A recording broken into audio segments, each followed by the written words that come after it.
All right, guys. Good morning. Yeah, we have the pleasure of having William Hoza here from Chicago to tell us about mainly pseudo-randomness for space and maybe more stuff. And he's talking today and in more detail tomorrow. So we'll learn something. Thanks for the introduction and the invitation, and thanks everybody for coming. I'm happy to be here.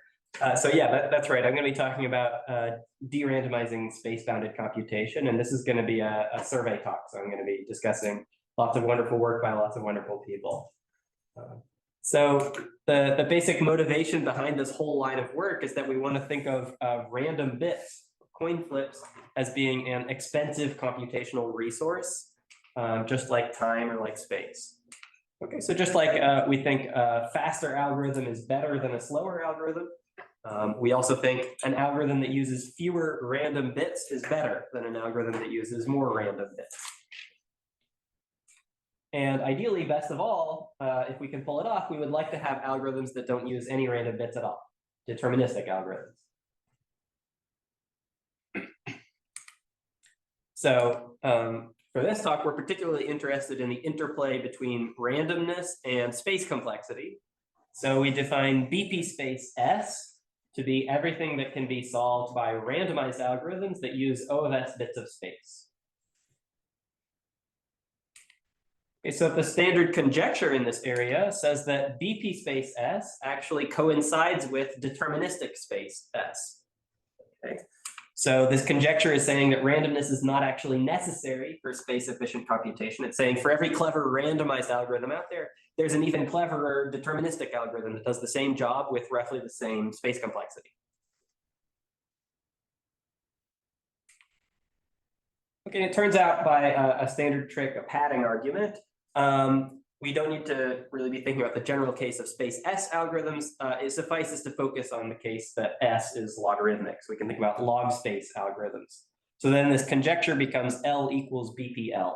Okay, L is deterministic log space, BPL is randomized log space.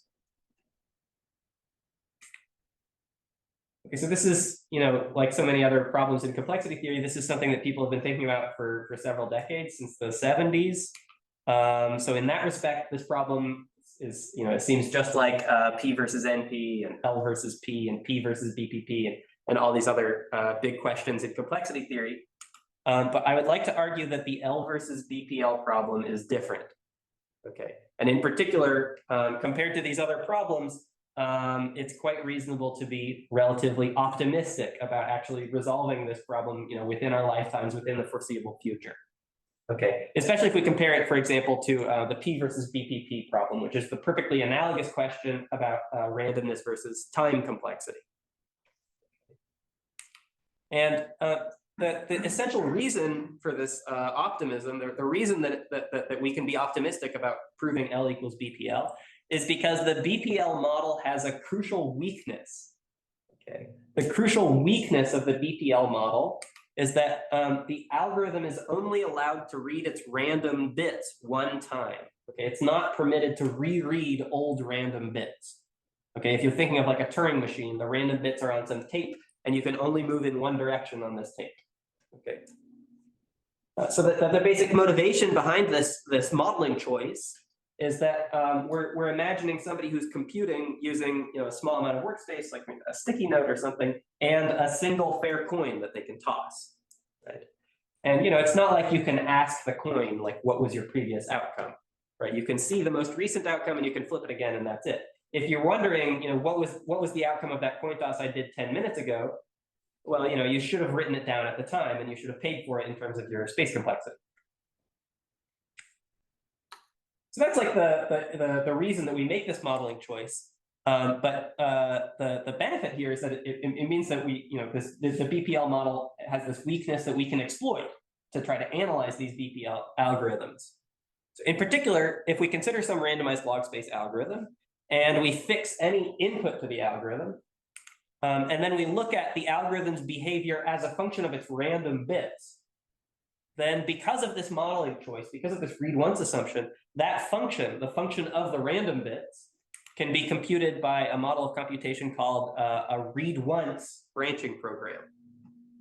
Okay, In fact, even better than being read once, it reads its input bits, these random bits, in standard order, meaning first it reads the first one, then the second one, it reads them from left to right. Okay, so let me review this model of computation in case you haven't seen it before, this standard order read once branching program. So this program consists of a directed graph, and the vertices are arranged in layers, n+1 layers. N is called the length of the program, n is the number of random bits used by the original log space algorithm. And the width of the program is the number of vertices per layer. Each vertex has two outgoing edges pointing at the next layer of the program, and the edges are labeled 0 and 1. And this program processes some input string by starting at some designated start vertex in the 0th layer of the program, and then reading the input string one bit at a time from left to right to decide which outgoing edges to traverse. So now X is a sigma, really, or what you call sigma in the previous slide. No, X is the same X as on the previous slide. So X, So it's a random. Oh. X is the randomness. X is a randomness. Yeah, so this is a little bit, Yeah, okay. traditionally in complexity theory, X is usually the input, but in this particular setting, we really want to focus on how the algorithm uses random bits. And so that's why I'm using sigma to represent the input, because the input kind of fades into the background. And it's really all about the random bits. So X is the random bits. Good. So in this way, when the program reads some X, it arrives at some vertex in the final layer of the program. And those vertices in the final layer are labeled either accept or reject. And so in this way, this program computes some Boolean function f, a function of n bits. And those are the n random bits. So you should think of X as the random bits. So the width in the previous slide, what was it again? Yeah, good. Okay, so the width of the program is a measure of the space complexity of this program. Like log W is like somehow the number of bits of space that this thing is using. And so if we start with some log space algorithm, then its behavior as a function of its random bits can be modeled by a branching program where the width is polynomially related to the length of the true input, sigma. Okay. So this is going to be polynomial, but in sigma, not in not in X. You can Right. assume, well, okay. Right. So in general, that's completely correct. But it suffices if you want to prove L equals BPL, then it suffices to think about the case that the width and the length are equal. Okay, because this BPL algorithm is only going to use polynomially many random bits, polynomial compared to sigma, the true input. And so we can actually think about the width and the length as being equal. But if on the other hand, if we're thinking about like maybe algorithms that use only a small number of random bits to begin with, then it might be meaningful. And then it is important in that case to be thinking, yes, the width is polynomially related to sigma. Any other questions? Okay, good. Okay, great. So this L versus BPL problem, essentially it's all about understanding that model of computation, these read once branching programs. And in the rest of this talk, I'm going to be telling you about two approaches to proving L equals BPL, or really families of approaches. And in particular, these are approaches that have gotten a lot of attention lately. They've been fruitful lately. Okay. So the first approach is going to be based on a particular paradigm for constructing pseudorandom generators, something to be the iterated restrictions paradigm. And the second approach is going to be a family of techniques based on spectral graph theory. And then at the very end, I'm going to discuss some cases in which we can actually get sort of the strengths of both of these approaches and combine them somehow. Okay, great. So let's start with this first approach, pseudorandom generators via iterated restrictions. Okay, so first I should remind you what a pseudorandom generator is and why it's relevant here. So a pseudorandom generator is a function for us that's stretching a short seed out to a long pseudorandom string. And the way that mathematically we model this notion of being pseudorandom is we consider some class of observers. Okay, so these are all our test functions that are going to be looking at these pseudorandom bits. So for us, for example, this class script f you should think of as being like, for example, the class of polynomial width read once branching programs. Okay, and the requirement is that for every observer in this class, the acceptance probability of that function is essentially the same, whether the function is reading a truly random input, that's what this U sub n notation means, or it's reading a pseudorandom input that it gets from the generator. Okay, and the relevance to derandomization here, I claim that if we could design an explicit pseudorandom generator, explicit meaning like it's efficiently computable in logarithmic space. If we could design an explicit pseudorandom generator for this class of standard order read-once branching programs, and if it had a sufficiently short seed, like log Wn over epsilon, which would be optimal, then I claim L equals BPL. Okay. And this is despite the fact that, you know, a pseudorandom generator, according to the definition, it still involves some small amount of randomness, the seed. Okay, and the reason that this is true, to get rid of that last little bit of randomness, the seed of the pseudorandom generator, that you use this standard trick, which is that you try all possible seeds, deterministically enumerate over all possible seeds, and see, you know, where all of them lead. And this is a deterministic way that you could analyze the behavior of some randomized algorithm.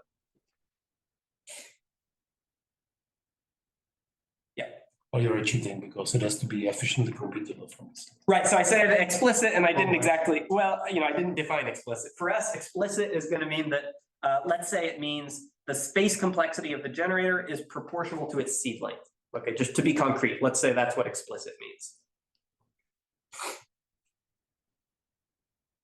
Okay, good. So, okay, so great. We would love to design optimal pseudorandom generators. Now, some of you might have some sort of alarm bells going off in your head when I say, let's design pseudorandom generators. You might be wondering whether it's realistic to unconditionally design powerful pseudorandom generators, especially, for example, if you're coming from maybe a crypto background, right? In the context of cryptography, it's hopeless to try to design cryptographic pseudorandom generators unconditionally, because there's this connection. Pseudorandom generators imply lower bounds, okay? And in some contexts, these lower bounds seem to be totally out of reach. Right? So I'd like to reassure you that in the particular case that we're considering, this L versus BPL case, this is different than like the crypto setting or the P versus BPP setting or a lot of others. Okay, the difference here is that the relevant types of lower bounds here are actually not very hard to prove. The relevant types of lower bounds are already known. Okay. Because the relevant lower bounds here, the ones that are connected to these pseudorandom generators, they're lower bounds against these read-once branching programs. And the read-once assumption is an absolute game changer. Okay, so it's totally reasonable to try to design optimal pseudorandom generators for standard order read-once branching programs. And in fact, we do have unconditional constructions that, they're not optimal, but they're highly non-trivial. Okay. Most famously, there's this pseudorandom generator due to Nissan. It's an explicit pseudorandom generator that fools these standard order read-once branching programs. And the seed length is like log Wn over epsilon. That would be optimal. And then times this extra factor of log n. Okay, so roughly speaking, this seed length is like quadratically worse than what we would like to have. Okay, I have to confess that for this most important case of trying to design pseudorandom generators for polynomial width standard order read-once branching programs, we still don't know how to outperform Nissan's generator, even though it's been more than 30 years. But the good news is that there are many settings at this point, many different sort of situations in which we can do something better than Nissan. We can somehow go beyond Nissan's work. And it's still like Nissan's pseudorandom generator is kind of the baseline, to this day for pseudorandom, work in this space-bounded derandomization world. We want to understand, like, in what sense can we go beyond Nissan's work? Okay, so I'm going to be telling you about some of these cases where we can do something better than Nissan's generator. Okay, and one of these cases has to do with, one way you could see it is Nissan's generator has kind of a strange weakness, okay, which is that it really relies on this standard order assumption. Okay, if you permute the output bits of Nissan's generator, then in general, that does not necessarily preserve its pseudorandomness properties. That might break the pseudorandom generator. Okay. Which I think is kind of counterintuitive. It's a strange weakness for a pseudorandom generator to have. And so this raises this question of like,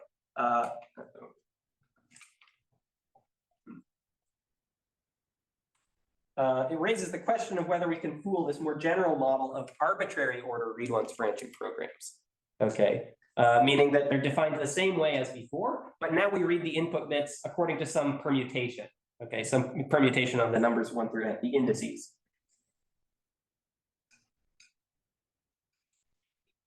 Okay, so there's been quite a lot of work on this model, this arbitrary order read-once branching program model, especially in the past, roughly the past decade.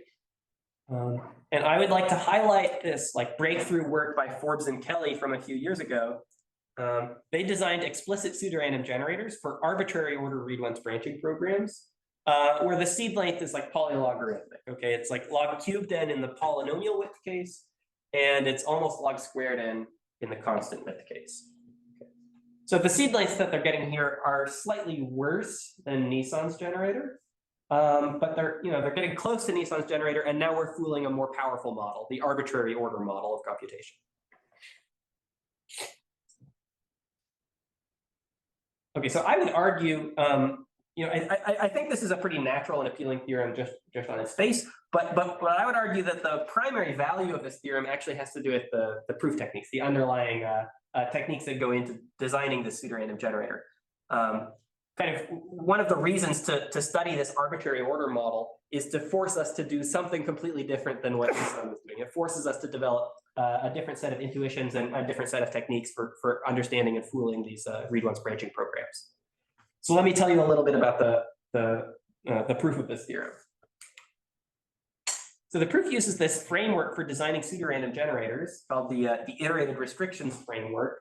And the framework actually goes back to early work by Ita and Dickerson from the 80s. So the idea behind this framework is that, all right, so we're trying to design a pseudorandom generator. So in other words, we're trying to sample n pseudorandom bits.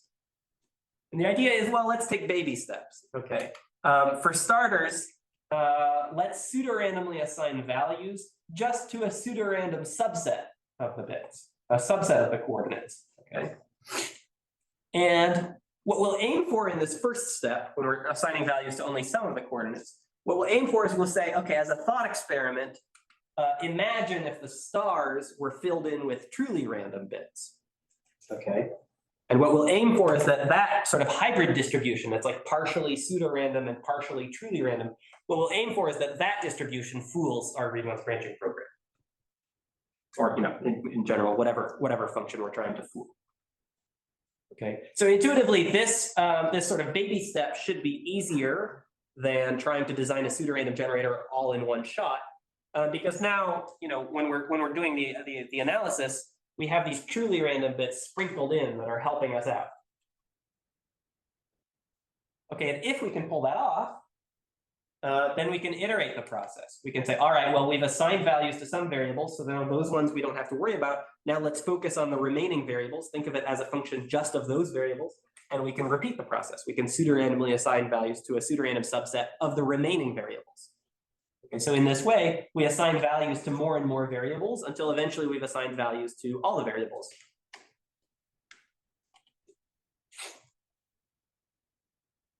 Okay, so Forbes and Kelly's main contribution was showing how to pull off this first step for the case of read-once branching programs. Right, yeah, in an arbitrary order. Yeah, the arbitrary ordering plays nicely with this idea of like a pseudorandom restriction, because we're sort of, we're pseudorandomly choosing just some subset of the variables, which intuitively means we're not necessarily thinking about an ordering of the variables. Yeah, so their main contribution here was to show that this sort of mixture distribution that's partially pseudorandom and partially truly random fools these arbitrary order read-once branching programs. And in their particular case, the pseudorandom distribution is based on something called small bias distributions, just sort of a standard tool in the pseudorandomness toolkit. What's out, DNT? Yeah, so this is a way of saying, of describing this sort of mixture distribution. So U is the uniform bits, T is selecting which bits are going to be pseudorandom and which bits are going to be truly random. Okay, so this is like a bit string and we're doing a bitwise and then D is the pseudorandom assignment to the variables that have been selected to be pseudorandom. Okay, so this sort of way of thinking, when you write it this way, instead of thinking about restrictions, if you write it this way, This is sometimes called like the pseudorandomness plus noise perspective. Okay, so it's like we're taking some pseudorandomness, and then to make our lives easier, we're XORing in this noise vector that involves truly random bits. Okay, and if we're able to argue that this pseudorandomness plus noise fools the branching program, then we can do this iterative process. Plus is component-wise exclusible. Yeah, this is bitwise XOR, this is bitwise and each of these is an n-bit string. Yeah. Okay, and the proof is really beautiful. So I'd encourage you to look at this paper if you're curious about the sort of subject. This is one of my favorite papers ever. It's a really beautiful application of Boolean Fourier analysis. Okay. And their techniques work particularly well in the constant width case. Okay. If we're thinking about constant width read once branching program, so this is some sense of constant space computation. So in the constant width case, for one restriction, one round of this process, they only spend roughly log n over epsilon truly random bits, which is optimal. Okay, and for that cost, at that price, they're able to assign values to roughly half the variables. Okay, so this leads to their seed length of log squared n because they have to repeat this process logarithmically many times, right? They assign values to half the variables and then half the remaining variables, half the remaining, etc. And so after log n many iterations, they've assigned values to all the variables, and so that's what leads them to a log squared n seed length. Okay, but one of the things that's really nice about this approach to designing pseudorandom generators is that in some cases, we don't necessarily have to do this, repeating the process logarithmically many times. In some cases, we can halt this process early. Okay, there's something called this early termination approach, which was introduced by Gottelin, Mecca, Reingold, Trevisan, and Vedant. Okay, so in some cases, after we do just a few rounds of this restriction process, like maybe poly log many, we can show that the function that we're trying to fool, it has simplified in some sense, right? We've been assigning values to a bunch of its variables, so potentially it might have simplified. Think of like the switching lemma, right? When you assign values to some of the variables of some function, something might happen. And if that's the case, if the function simplifies, then we can stop this whole restriction process right there and do something different, right? Design a pseudorandom generator, maybe using a different set of techniques that somehow takes advantage of this simplicity of this function. So this approach has been very successal. This approach has led to pseudorandom generators with a near optimal seed length, like log n over epsilon, for many interesting classes of functions, and in particular for like increasingly powerful families of constant width read once branching programs. Okay, so for example, this has been done for read once CNFs. Okay, and more generally read once AC0 formulas. And even more generally, a class of branching programs called constant width monotone read once branching programs. Okay, and also some other families that don't necessarily perfectly fit into this picture. But what I want to highlight here is that we're building our way up. Okay, fooling richer and richer models of computation, with the hope being that maybe someday we can fool the cases that we really care about the most with this near optimal seed length. So let me zoom in here on this this case of monotone read once branching programs, which is the state of the art for this approach. Let me tell you what this model is. This is a model that was introduced by Mecca and Zuckerman. So a monotone read once branching program. This is a branching program where we assume that at each layer, the transition function that says which state do you go to next, that should be monotone as a function of the state. Okay, so we're thinking of the state as being like a number from 1 to W. And we're requiring monotonicity as a function of that state. So this is potentially a source of confusion. Just to clarify, we're not talking about monotone Boolean functions. We're not talking about monotonicity as a function of the input bits. Okay. Instead, we're saying the state is somehow numeric. No crossing edges. Exactly. So it's equivalent to say you can draw the branching program in such a way that edges with the same label never cross each other. Okay. And one of the motivations for looking at this model, as mentioned on the previous slide, is that this includes read once AC0 formulas and more. And so Duran, Necker, Reingold, Tal, and Vadon showed that there's an explicit pseudorandom generator that fools these branching programs, at least in the constant width case, with a near optimal seed length.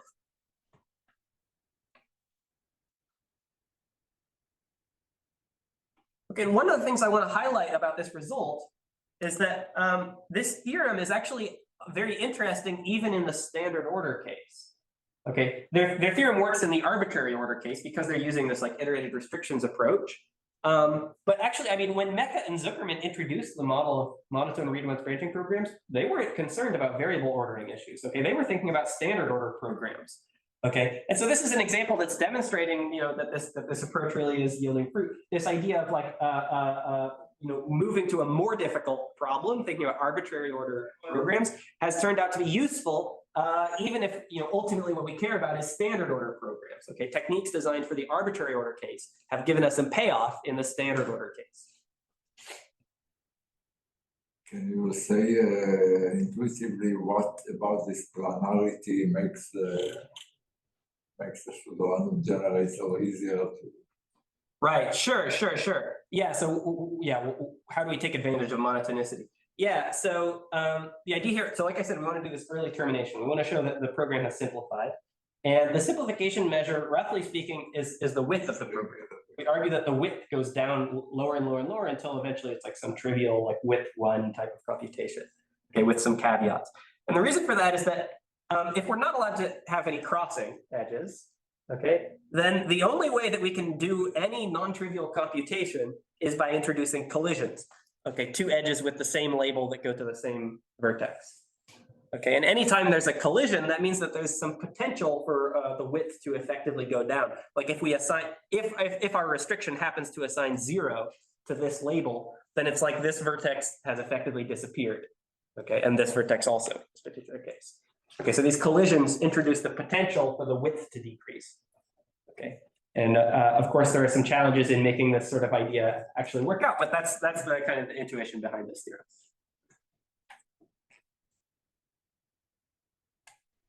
Okay, good. So I think this is pretty cool and exciting. This whole line of work is, I think, very exciting. But at the same time, I have to admit that we are sort of potentially running into a wall with this particular approach. This approach is maybe running out of steam because there are some challenges. And one of the key challenges here has to do with the role of parity gates.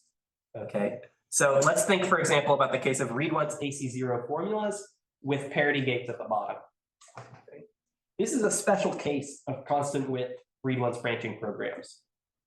Okay, so if we'd like to fool constant width read-once branching programs, then in particular we have to fool these things. This is because you can look at circuits as the branching programs, scanning them from left to right. Yeah, if you think about like sort of the natural way of evaluating this, then like at any moment, the amount of data that you have to be storing is like, you know, the partial value so far of, you know, the gates that are above you as you're walking through these variables, and that's only like a constant amount of data.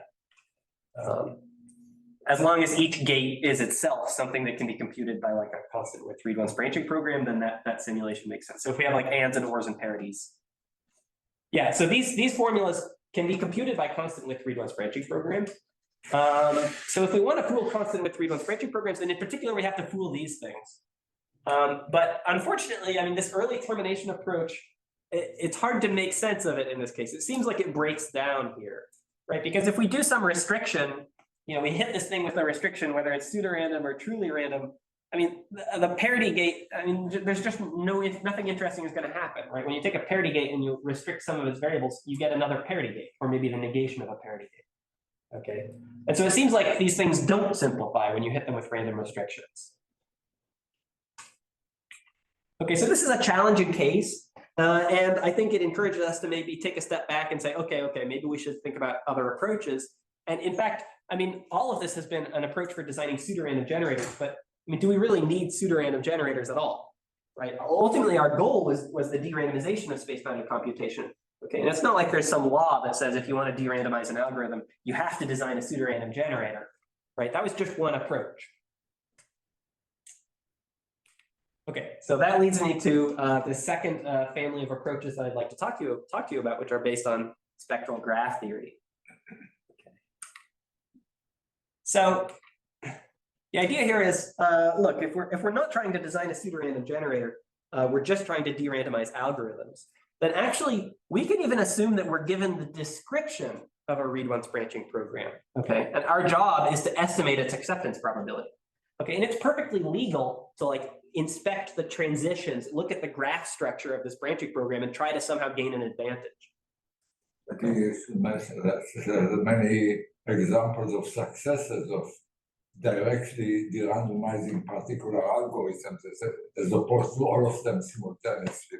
Right. Very true. Probability testing is a very good example. Right. So there are many cases. That's right. So where it is actually fruitful to like look inside at what this algorithm is doing, and even there are also like generic theorems about analyzing. Analyzing read-once branching programs is actually something that it's not hopeless. It's not like circuits, right? If you're coming from a background where you're thinking about circuits, I guess we all have this maybe intuition that like there's no point looking inside a circuit. You might as well treat a circuit as a black box. But read-once branching programs are not like that. It actually is potentially fruitful to look inside this read-once branching program and see what it's doing. And look, we're only concerned with space complexity. We don't care about time complexity. Okay, so as long as we're trying to estimate the acceptance probability of this branching program, while we're at it, let's go ahead and also try to estimate the acceptance probabilities of all the subprograms. Okay, so like for every start vertex anywhere in the program and any final vertex anywhere in the program, let's try to estimate the probability of going from U to V if you take a random walk through this program. Let's collect all these answers into a matrix P. Okay, so P is some big matrix, which is the matrix of all the expectations of all the subprograms. Okay, so our goal, just to set up some notation, our goal is to compute some matrix P hat that approximates P.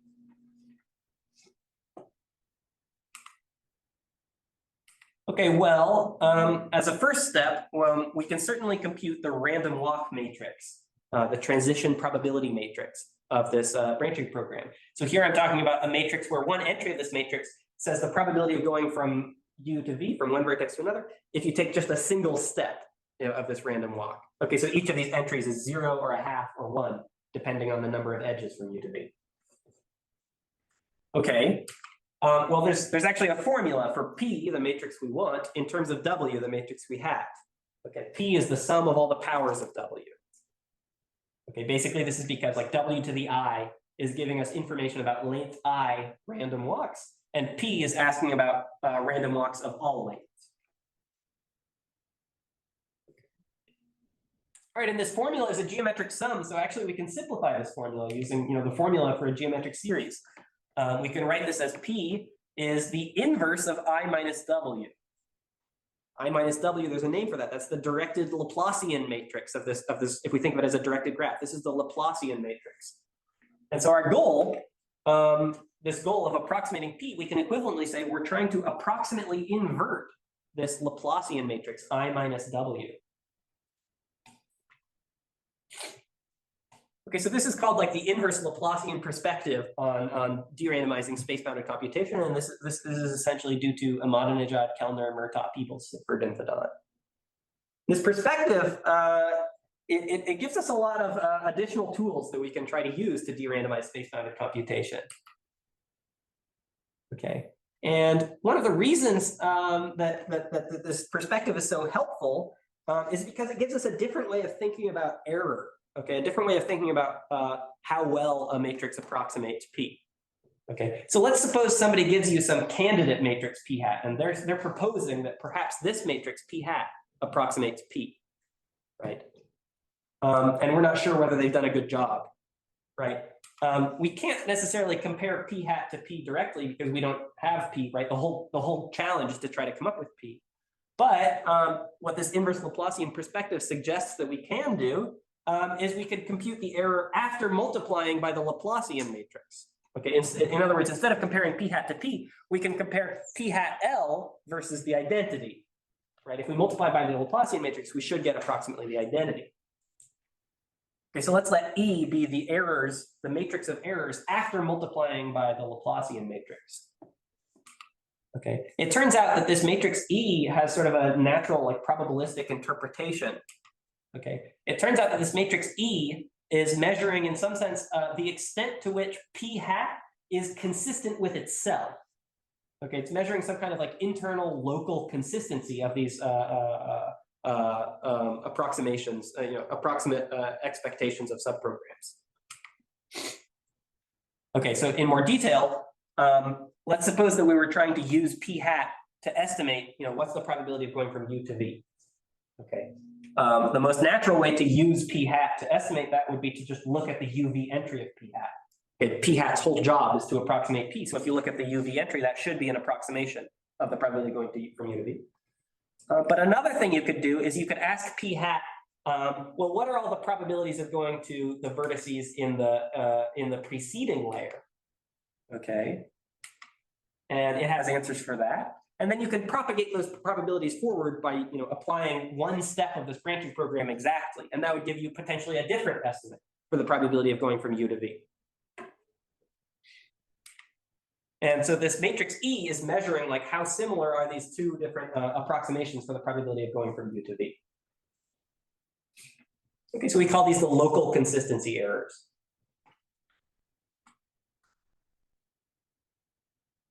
Okay, so I hope that gives you a little intuition for why this inverse Laplacian perspective is helpful to us.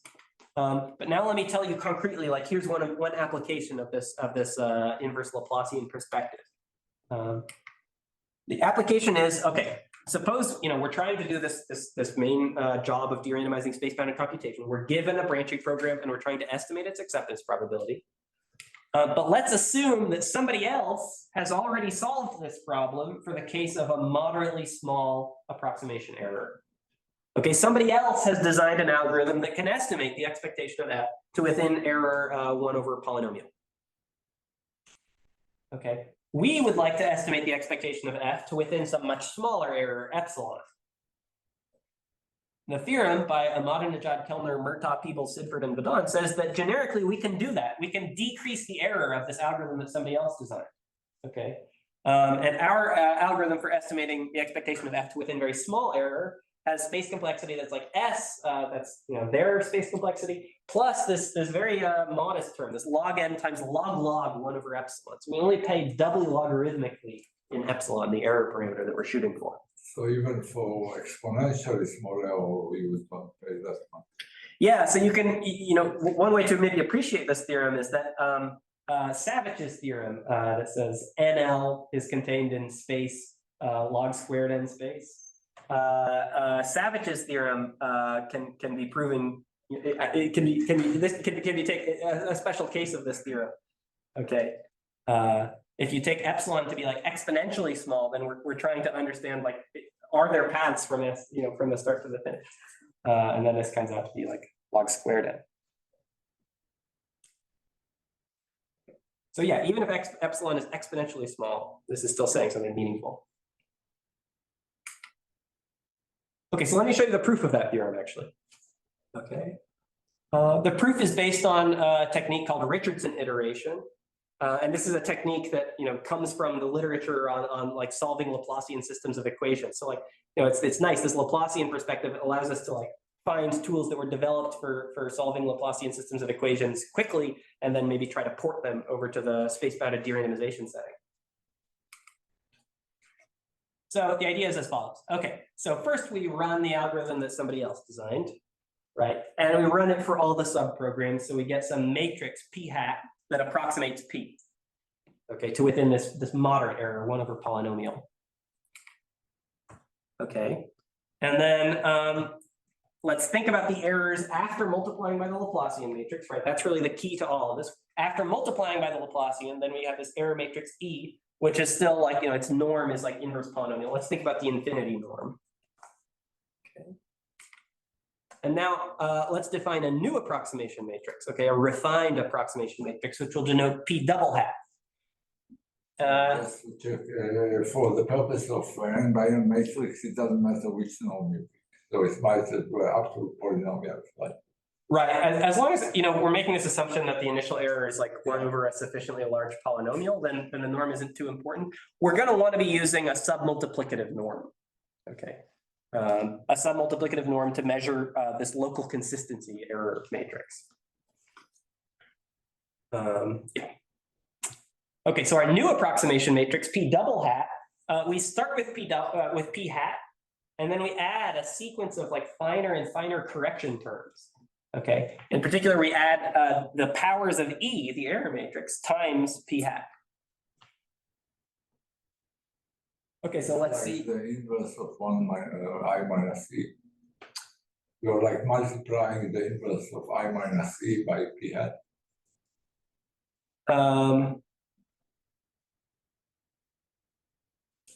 The inverse of I minus E. The inverse of I minus E is this power series, right? E1 plus E plus E squared. Yes. And they're all multiplied by it.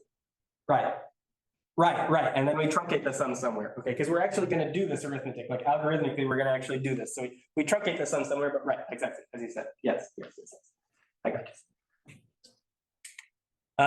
And so now we can double check for essentially that reason that this P double hat does a good job, okay? And once again, the key is to measure the approximation error after multiplying by the Laplacian matrix, okay? And after multiplying by the Laplacian, if we plug in everything here, then something magical happens if there's a telescoping sum, okay? And after multiplying by the Laplacian, P double hat L comes out to I minus E to the m plus 1. Okay, so effectively we've taken this error matrix E, the local consistency error matrix, and we've raised it to some high power, which should mean that the errors now are getting smaller. And now we have some low error approximate inverse to the Laplacian. Okay, and in particular, if you choose a suitably, an appropriate value for m, then the error is small enough that it implies that the entry-wise error is at most epsilon. Okay, and that's, the entry-wise error is ultimately what we care about. Okay, and if you work through, the space complexity of doing this matrix arithmetic, it turns out to be what I claimed.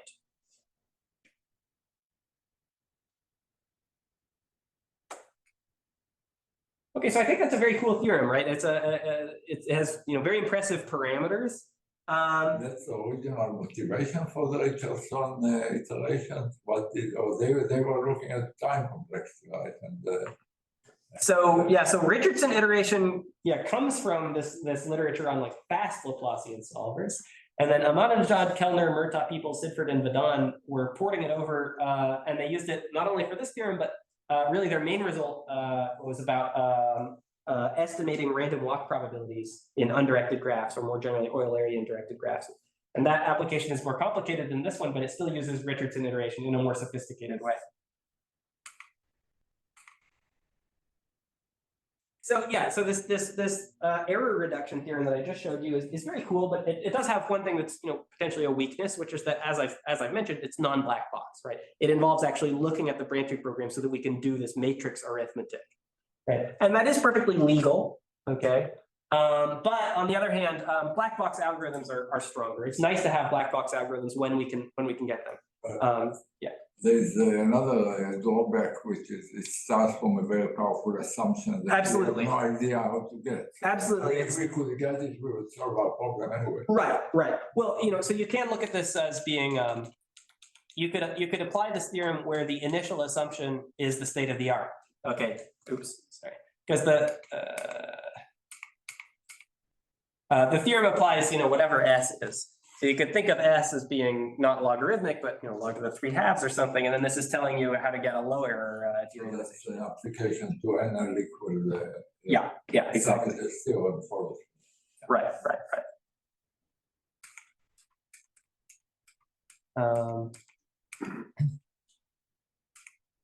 Okay, but yeah, so ideally we would like to be able to do some tricks like this, some error reduction tricks, for example, when we only have query access to our branching program F. We only have black box access. We can make queries and get the answers.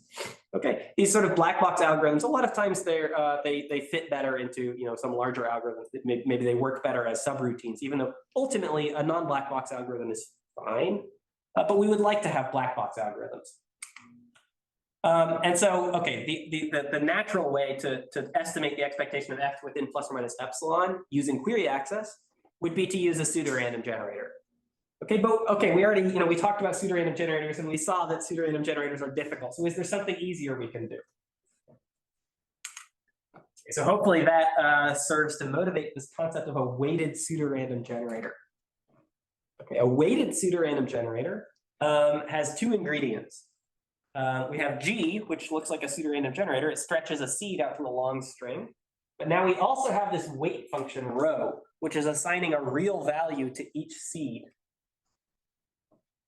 And the requirement now is that for every read-once branching program, or more generally for every function we're trying to fool, the expectation of that function is approximately the same in two scenarios. Okay, one scenario is that we plug in truly random bits. The other scenario is that we pick a seed, stretch it out using the generator, feed it into the branching program, and then multiply its output by the weight of that seed. So this is a relatively recent concept. This was introduced by Braverman, Cohen, and Garg a few years ago. Okay, and the key thing to notice here is that these weights are permitted to be negative.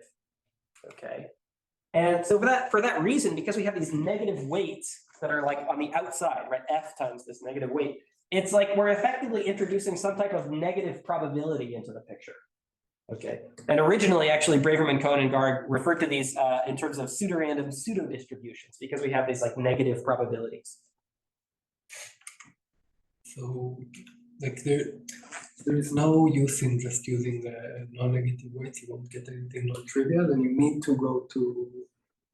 Yeah, it turns out that if you use only non-negative weights, then it's essentially equivalent to the standard unweighted definition of a pseudorandom generator.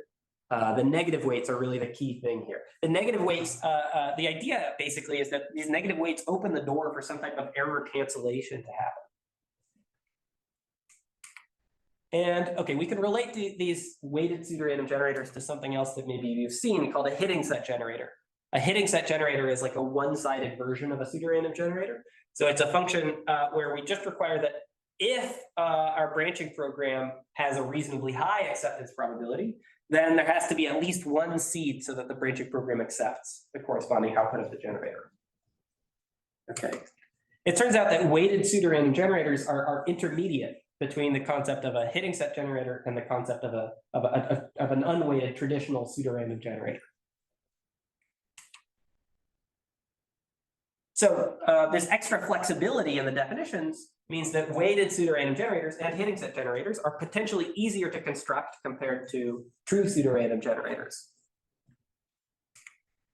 And in fact, this turns out to be the case. Okay, when Braverman, Cohen, and Garg introduced the concept of a weighted pseudorandom generator, they also gave a construction.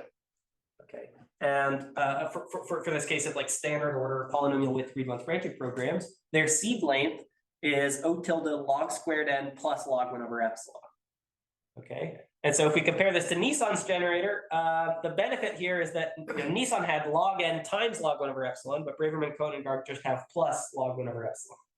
Okay, so admittedly, I mean, we would have preferred to improve the other term, right? The log squared n term, that's the most important term. But still, I mean, getting any kind of improvement on this fundamental problem was quite exciting. One downside of their work is that it turned out that this construction was quite complicated. And so this spurred a sequence of works trying to design simpler constructions that achieve more or less the same bottom line result. And one of the benefits of these simpler constructions is that actually we were able to get rid of these like log factors hiding under the O tilde.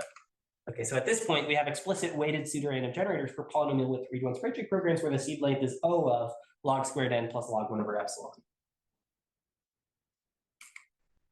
And where this comes from actually is it comes from this same like error reduction procedure that we saw before. Earlier we saw it in the non-black box setting. Turns out you can pull off a similar thing in the black box setting.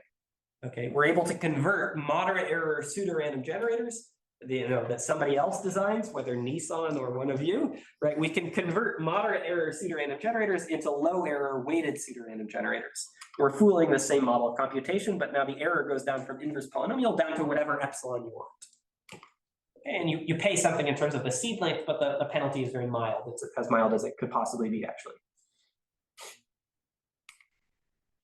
Okay, and this error reduction procedure is based on that same Richardson iteration technique. Okay, but the key here, I mean, Richardson iteration superficially it seems to involve this matrix arithmetic that we're not able to do in the black box setting.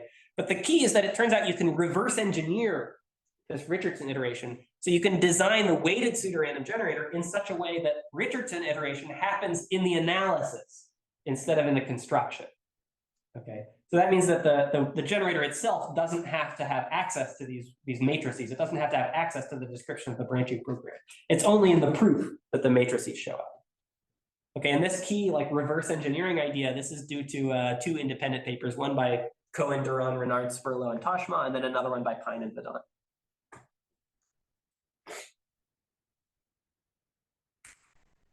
Okay, so I hope you agree that that theorem is like nifty, these like these improved dependence on error with negative weights. I hope you agree that it's cool, but still, I think it'd be fair to ask, you know, so what, right? I think it's fair to ask, like, what exactly are these weighted pseudorandom generators and hitting set generators, for that matter? What are they good for, right? What do these concepts buy us?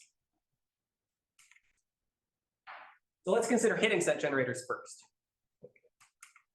So if somebody else manages to design some optimal hitting set generator for standard order read-once branching programs, then if you work through the definitions, you'll see it pretty much immediately follows that you can de-randomize algorithms, provided that those algorithms have one-sided error. Okay, they have no false positives. So this would imply, it would imply L equals RL.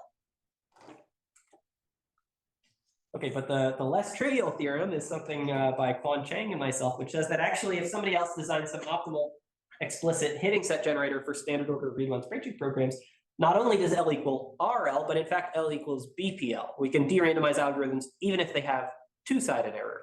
So this is analogous to what happens in the time-bounded case. That's right. The analogous theorem for BPP has been known for several decades now. There are like a bunch of different proofs of it. It's a really beautiful theorem. But it turns out that none of those proofs work in the space-bounded setting, which is because of this read-once condition. Read-once condition is kind of a double-edged sword for us here. The read-once condition makes it much easier to get our conclusion. You know, we can exploit it when we're trying to prove L equals BPL. But the read-once condition means that our assumption here is very weak, right? We're merely assuming a hitting set for read-once branching programs. And so that's why this theorem is like considerably different, has a different flavor than the analogous BPP theorem. Yeah. Are these hitting set generators easier to construct than the weighted generators? Yeah, that's a good question. They are. We have some techniques that only work for hitting set generators, and there are cases. So, for example, if you look at this table, you can see like we were able to get rid of these log factors with the hitting set generator before we could do it with a weighted pseudorandom generator. For example, just sort of demonstrating that sometimes hitting set generators are easier. And there are other cases where this current state of the art for hitting set generators is better than the current state of the art for weighted pseudorandom generators. That being said, I do think, I mean, I have this sort of intuition that like, if we can design a hitting set generator, we ought to be able to upgrade it into a weighted pseudorandom generator. So, yeah. In general, the relation between zero error, one-sided error, and two-sided error are, you know, for all these probabilistic classes, really interesting. Definitely. Result that I don't think is very well known of Naomi Sun again, showing that you can take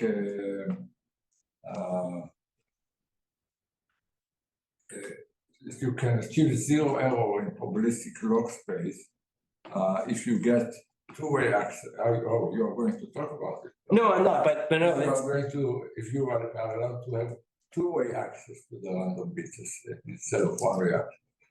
It's something that's very different than the time-bound case. I mean, there's no relationship. Right. And so this is, giving us some insight into the difference between this, read once model versus the model where you're allowed to reread old random bits. It's showing, one sense in which this rereading old random bits model is like somehow stronger. I mean, we think that intrinsically it's not. We think that intrinsically it's still equal to L. But in terms of what we can prove, you can do things like get rid of error. Yeah. And actually that proof is kind of related to the proof of this theorem. So let me tell you actually just very quickly a little bit about the proof of this theorem to give you some intuition. So the idea to prove this theorem, we're given some hitting set generator and we want to de-randomize algorithms that have two-sided error. So the idea is let's use a hitting set generator with a polynomially longer output length compared to the branching programs that we're actually trying to de-randomize. Okay. And we'll think of one of these polynomially long strings, we'll think of it as like a stream of random bits. Okay. And if you had a stream of random bits, then certainly you could compute, you can do all the derandomization you want. You could compute some matrix P hat that approximates P, the matrix of expectations of subprograms. Okay, so that gives us some candidate P hat associated with each seed of the hitting set generator. Okay, using the hitting property, it turns out that you can show that there exists some good seed. There exists at least one good seed, such that the corresponding P hat really is a good approximation to Why P. is this a one-sided thing, computing P hat? You want to, I mean, if it's good, I mean, if you're using the hitting property, so why is this a one-sided error kind of computation? So this bullet point is not like totally trivial. Okay, so there's a proof that's required here, right? Intuitively, I mean, why is the second line something that in some sense is one-sided? That's what you have to use in order to use the hitting property. Well, to use the hitting property, we just need to argue. We should be arguing that that if you pick, if you pick these bits at random, then with high probability you'll get a good approximation, right? So if we're imagining, if these really were truly random bits, if you were using truly random bits, then with high probability you really would get a good approximation to the inverse Laplacian. And so if you want to use the hitting property, we should be able to say, if most strings are good, if most streams are good, then there should be one seed.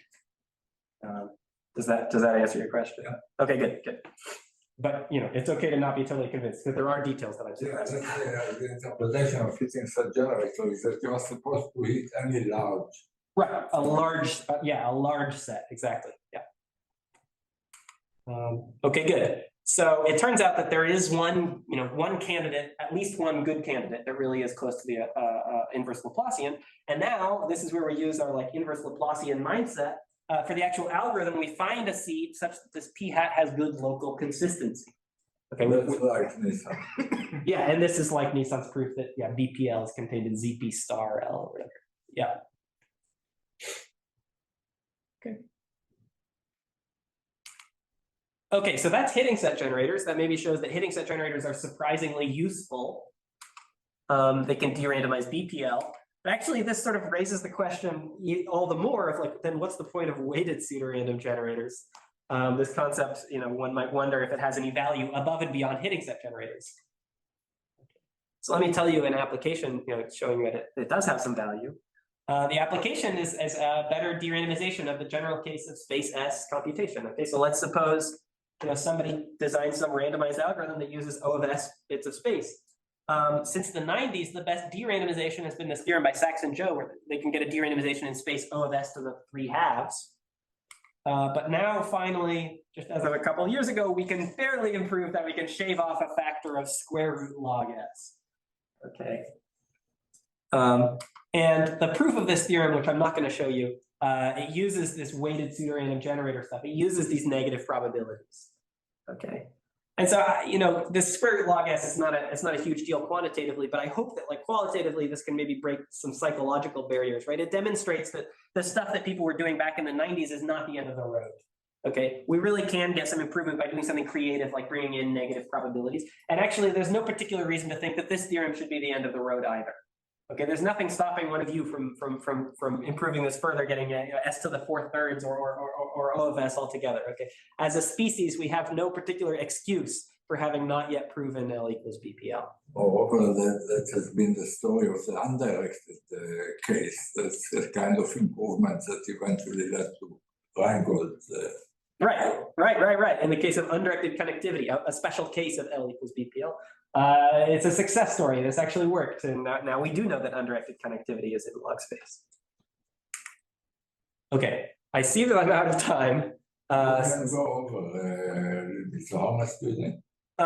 Maybe 10 minutes or so. That's fine. Okay, I mean, I won't be offended if you leave, but okay, I'll continue.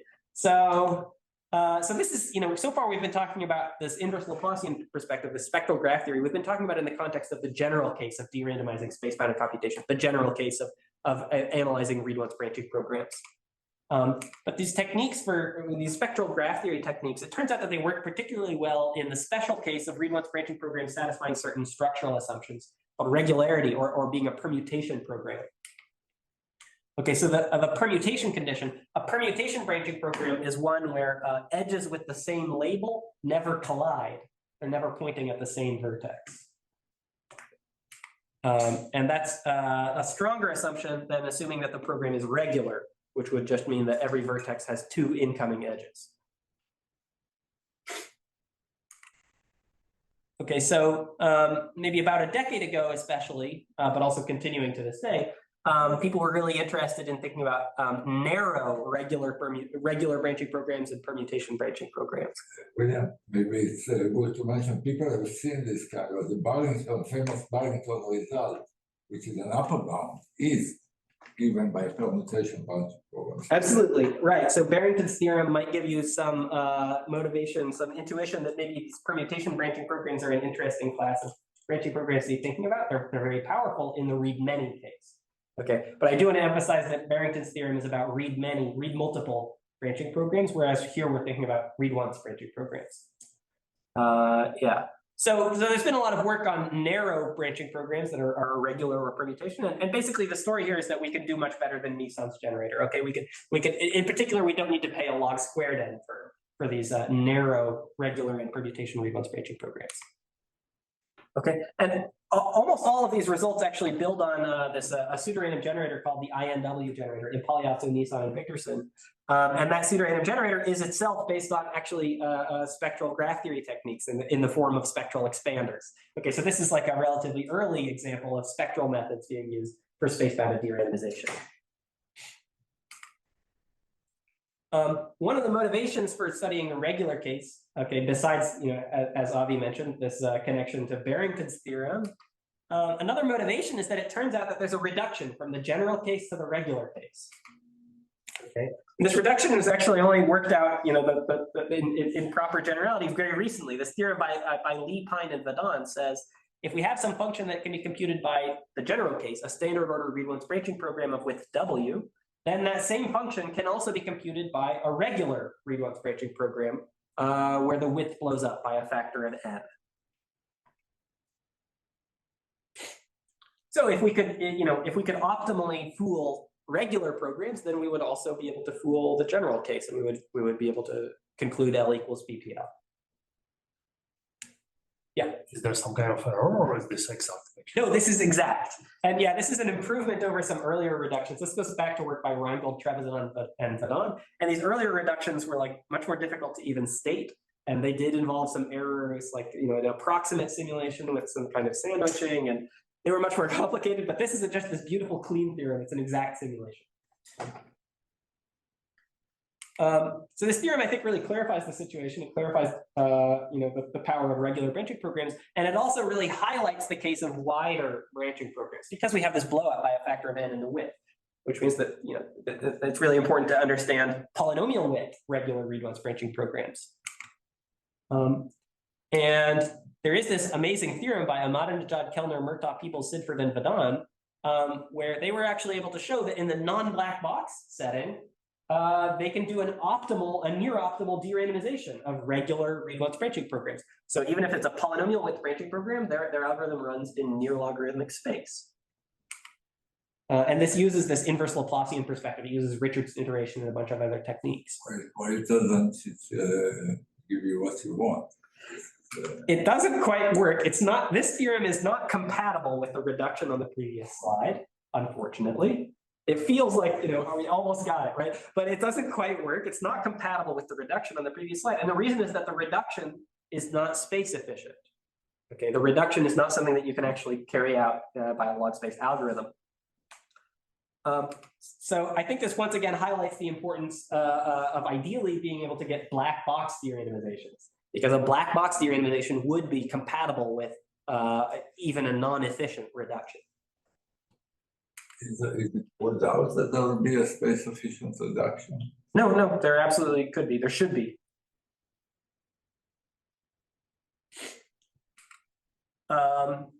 So, but this motivates looking at, the black box case once again.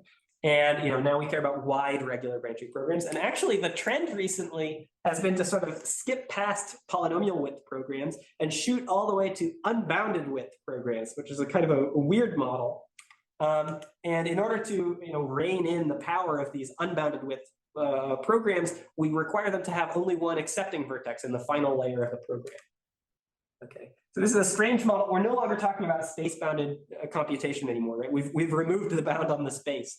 It's a strange model and it challenges our intuitions. And there's been quite a lot of work on these models. And the theorem that I want to highlight here is something by Pine and Vadon. Okay, they designed an explicit weighted pseudorandom generator that fools permutation branching programs in this bizarre unbounded width setting. And they achieve an error 1 over n and a seed length log to the 3/2. And the reason that this is really important, or at least one reason, is because it turns out that it's impossible to achieve those same parameters if you don't use negative weights.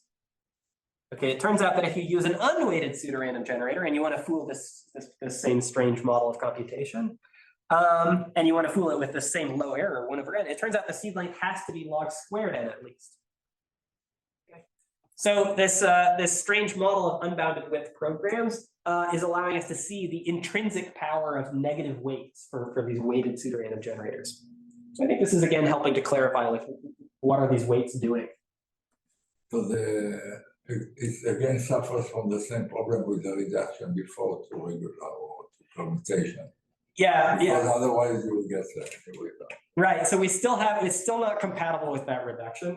Here there are sort of two issues if we tried to combine it with the reduction. One is that this particular theorem only works for permutation programs. The other is that we have this assumption that there's only one accepting vertex. Okay. And the reduction. In general, it's no loss of generality, but if you have regular or standard, then it is a. That's right. That's right. And the reduction produces regular branching programs that have many accepting vertices. Okay, so to quickly recap, we've been talking about these two approaches, one based on iterated restrictions, and then another approach based on spectral graph theory. Okay. And just in the last 1 minute, let me tell you very quickly about some work on combining these two approaches. Okay, so the intuition here is that if you think of the space of all read-once branching programs, this case of permutation branching programs, intuitively, it's like off in one little corner of that space. And monotone branching programs are sort of in the opposite corner, okay? Permutation branching programs are not allowed to have any collisions, whereas monotone branching programs, the only way you can do any non-trivial computation is by introducing collisions. We have one set of techniques that works in one corner and another set of techniques that works in the opposite corner. And so ideally, we would love to combine them and hopefully we can handle the entire space. Okay, that might sound kind of naive or fantastical, but incredibly, this has actually worked for the case of width 3 read-once branching programs. Okay. So it turns out now for width 3 read-once branching programs, we have pseudorandom generators with seed length log n times log 1 over epsilon, and weighted pseudorandom generators with an even better seed length, like log n times square root log 1 over epsilon. And the idea here is that we start with this iterated restrictions approach, and then we somehow show that after applying a few pseudorandom restrictions with high probability, what we're left with is like almost a permutation branching program. And once we have this almost permutation branching program, then we can apply spectral methods like the INW generator and Richardson iteration and all the rest. Okay, so that's all I wanted to show you today. So I hope you agree that there have been lots of exciting results just in the past several years alone. Right, we've been making steady, substantial progress on this problem, and that's even including, there's several results that I didn't have time to show you. Okay, so thanks a lot for listening. Please come again tomorrow if you'd like to hear more about these topics, and I'd be happy to take additional questions. Thanks.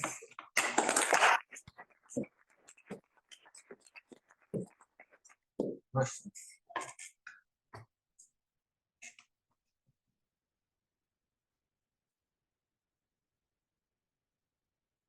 By when will we have L equals BPL? Good question. I mean, it's not like I know, right? So here's what I'll tell you. Okay, so Savage's theorem says RL, it implies that RL is contained in log squared n space, right? And Savage's theorem first came out in Stock of 1969. Okay. 26 years later, the Saxon-Joe theorem was in Fox of 1995, getting an improvement down to log 3/2. And 26 years after that is when we got this factor of square root log s. So I think you can expect that in the year 2047, we'll get an improvement by a factor of log. No, I'm just kidding.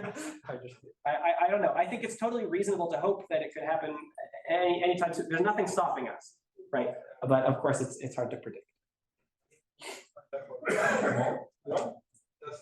Okay, thanks. Oh, right. Yeah, so- Basic question, how much more powerful is the algorithm that uses like log squared space versus log space? I'm not sure I follow. So It's a log space, the generator is computable in log space. That's what you're asking, Nissan generator. And just like, it's a more vague question, like just in general, if an algorithm is given access to log squared n space versus log space, like how much more powerful is that? I think the best intuition, at least for me, is that an algorithm with log square space can compute reachability in directed graphs. Like you want to know whether you can get from S to T in a graph. The only way we know how to do this uses log square space. And it's a recursive, natural recursive. That's a Savage theorem. maybe another possible answer would be, so we've been talking about the case of bounded error randomized algorithms, and we believe that bounded error randomized log space should be equivalent to deterministic log space. But you can also think about unbounded error randomized algorithms, where the yes and the no cases might have very, very close probabilities. It's just it accepts with strictly more probability in the yes case than in the no case. And in that case, it's known still that it can be computed in log squared space deterministically, but it's not clear whether we should be able to hope for more. Maybe that's that's the best you can hope for.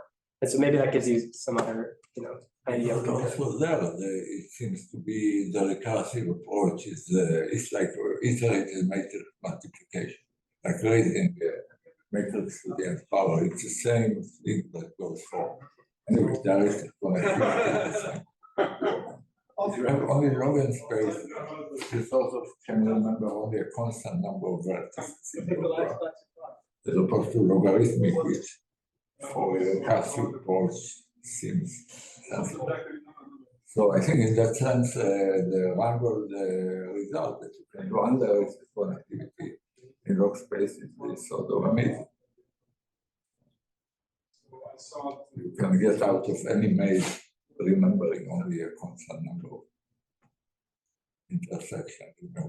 It's maybe also worth mentioning that you can of course use the space hierarchy theorem to say log squared space is more powerful than log to the 1.99, which is more powerful than log to the 1.98, etc.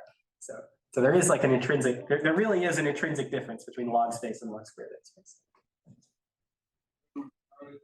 I think from a Right. Okay, thanks.